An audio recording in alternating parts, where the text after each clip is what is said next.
Aha.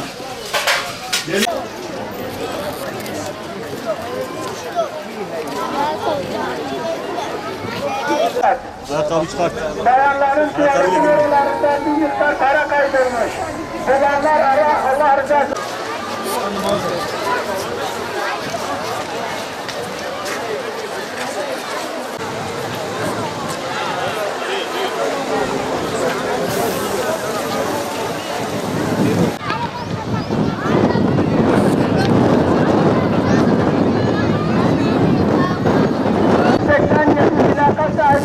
Aracın başına 72 TC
Her sene geleneksel olarak düzenlediğimiz aş dökme ve anma etkinliklerimizin birinci günü olan ilk günümüze ulaşmış bulunuyoruz.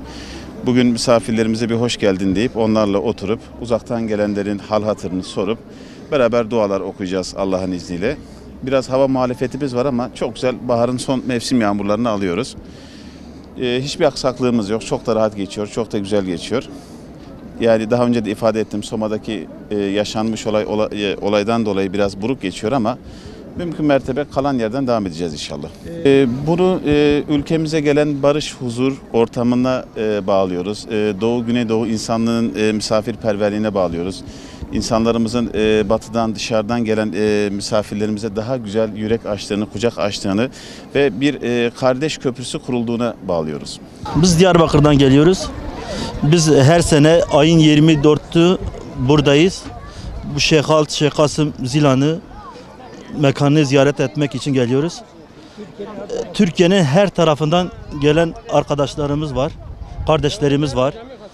Hepimiz burada bir aile gibiyiz. Burada herkes bu Zilan türbesi için gelip Şeyh Kasım Zilan'ı ziyaretine geliyorlar. Türkiye'nin her tarafından buraya geliyorlar. O Nakşibendi tarikatları buraya geliyorlar. Her taraf, Türkiye'nin her tarafı, her köşesinden buraya geliyorlar. Biz de Diyarbakır'da olay geliyoruz işte, ziyaret ediyoruz. Konuşuyoruz, sohbet ediyoruz. Balıkesir'den geldim.